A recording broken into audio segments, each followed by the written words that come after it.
Act का special act 1983 का। और तब किसकी सरकार थी जरा पूछिए, भाई साहब से पूछिए जरा कोने में जो बैठे, किसकी सरकार थी? चीफ मिनिस्टर कौन था? पूछिए।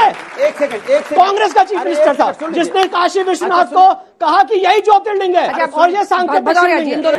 आप किसी को आप आरएसएस बीजेपी कर रहे हो। सिविल सूट नंबर 62 ऑफ 1936 दीन मोहम्मद का जजमेंट, तब तो ना आरएसएस थी ना बीजेपी थी। ब्रिटिश सरकार ने कहा ये मस्जिद नहीं है, वक्फ नहीं है, उसके आगे दीन मोहम्मद हाईकोर्ट गए 1942। दोस्तों नमस्कार।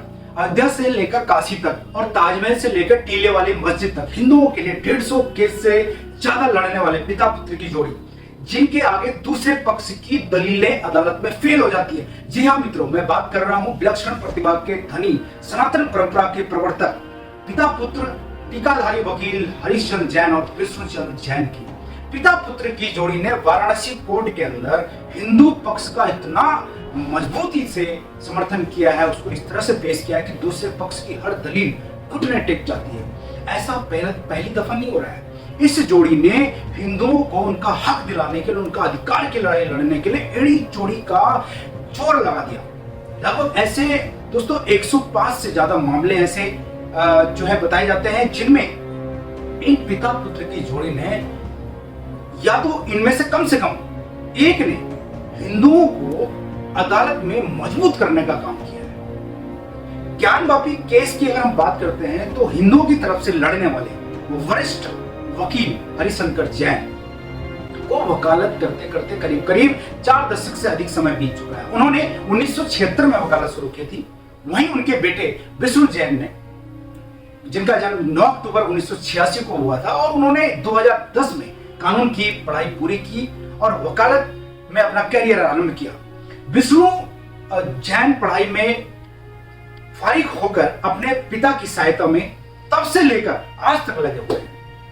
साल 2016 में उन्होंने सुप्रीम कोर्ट अधिवक्ता का पेपर पास करके नई उपाधि हासिल की थी और उसके बाद उनकी प्रैक्टिस की शुरुआत ही उन्होंने श्री राम जन्मभूमि मामले से की थी। हिंदुओं से संबंधी करीब करीब 105 से ऐसे मामले हैं जिनमें हरिशंकर जैन और विष्णु जैन दोनों पिता पुत्र में से कोई ना कोई, या तो दोनों या फिर कोई ना कोई इनमें से एक अदालत में हिंदुओं के पक्ष को लेकर खड़ा हुआ है, उनकी लड़ाई लड़ी है। इनमें सबसे पुराना जो मामला है दोस्तों 1990 का है। दिलचस्प बात यह है कि ज्यादातर केसों को पिता पुत्र की जोड़ी ने जिताकर ही दम लिया। जब तक कि वो जीत नहीं गए तब तक वो उसके पीछे संघर्षरत रहे। वही जो अभी उन्होंने ज्ञानवापी मस्जिद के ज्ञानवापी जो मंदिर का जो मसला है उसमें भी इनका सबसे बड़ा योगदान है। मथुरा में श्री कृष्ण जन्मभूमि का जो मामला है सबसे बड़े मामलों में से एक है, जिसे इस पिता पुत्र की जोड़ी ने ही संभाला है। इसके अलावा कुतुब मीनार की जो बात कर रहे हैं, कुतुब मीनार जो है वो भी एक सूर्य स्तंभ के रूप में बताया जाता है इतिहासकारों के अनुसार। तो उसकी भी जो पैरवी है, उसकी भी जो अदालत में जो केस है वो इन्हीं दो पिता पुत्र की द्वारा लड़ी जा रही है।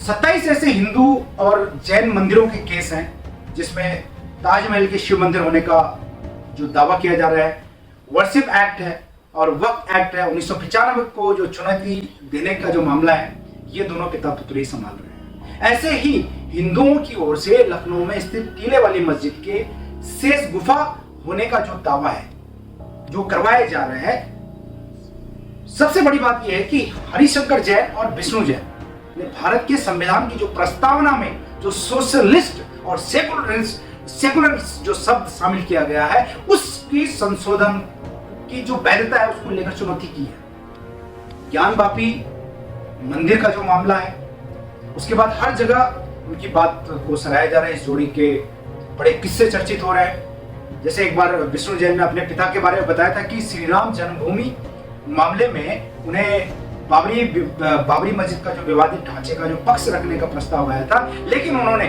उसको पक्ष में उनका आया था कि आप उसके पक्ष में बोलिए, बाबरी मस्जिद के पक्ष में, लेकिन उन्होंने अंतरात्मा न बेचने का उस वक्त जो फैसला लिया था और फीस को भी उन्होंने ठुकरा दिया था। इतना ही नहीं, 6 दिसंबर 1992 को हरिशंकर जैन जी की जो माता जी का उनका देहांत हो गया था।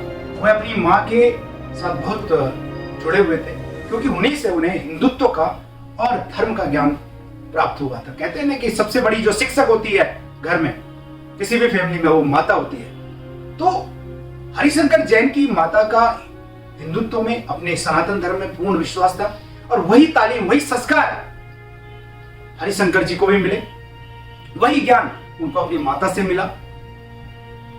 और जब उनकी माता की 13वीं खत्म हुई तो 20 दिसंबर 1992 को मुंडा हुआ सिर लेकर हिंदू पक्ष के लिए याचिका डालने इलाहाबाद कोर्ट पहुंच गए थे दोस्तों।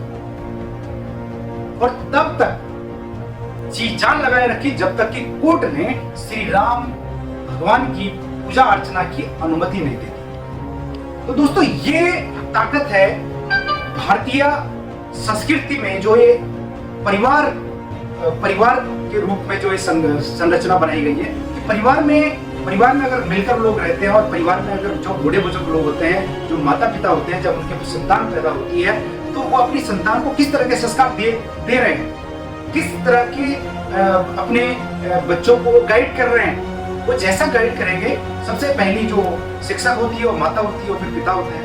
तो अगर आपके घर के अंदर जो है आप संस्कारित हैं, आप संस्कार दे रहे हैं, आप सनातनी संस्कार दे रहे हैं, आप एक इंसान बनने की संस्कार दे रहे हैं, तो निश्चित रूप से आपके बच्चों के प्रति, आपके बच्चों के अंदर वो संस्कार आएंगे। अगर आप निश्चित रूप से, आपके घर में अगर रामायण का पाठ होता है, आपके घर में अगर श्रीमद् भगवत गीता पढ़ी जाती है, वो पुस्तक अगर किसी शेल्फ में नहीं रखी हुई है, किसी अलमीरा की शोभा नहीं बढ़ा रही है, और अगर आप उस पुस्तक को, उस श्रीमद् भगवत गीता को अपने बच्चों को प्रतिदिन एक श्लोक उनको सुनाते हैं, उनके सामने पढ़ते हैं, तो ये निश्चित रूप से आपके जो नौनिहाल है, जो आपके बच्चे हैं, उनके ऊपर उसका असर पड़ेगा, और उनके ऊपर भी वो पूजा करने की जो हमारी संस्कृति है, ईश्वर की पूजा करने की, और श्रीमद् भगवत गीता जो कि हमारा जो पवित्र ग्रंथ है सनातन धर्म का और पूरे जगत का, उसको लेकर उन पे आस्था बढ़ेगी।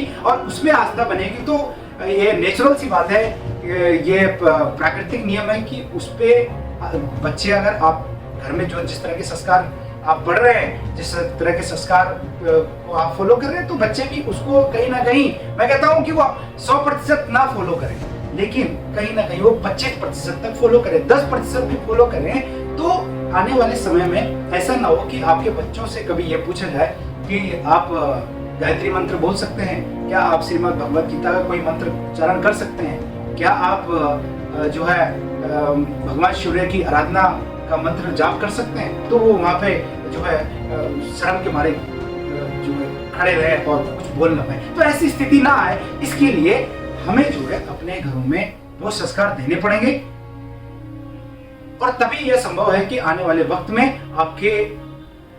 हमारे जो बच्चे हैं, हमारे जो आने वाली पीढ़ी है, वो जब अमेरिका में और यूरोप में जाती है तो वहां पर अपने आप को ठगा हुआ महसूस न करें, वहां पे अपने देश के प्रति, अपने राष्ट्र के प्रति अपनी इंसल्ट न करवाएं, वहां पे वामपंथी विचारधारा को सर्वोपरि मानते हुए अपने जो है सनातन धर्म की, अपने पूर्वजों की को इज्जत वहां पर दें।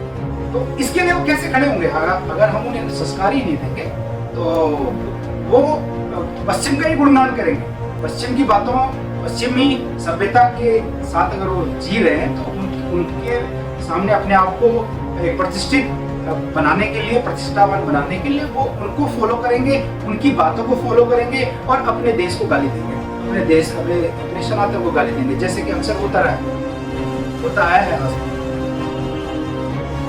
दोस्तों, ये शब्दों के साथ जय हिंद, जय भारत, धन्यवाद।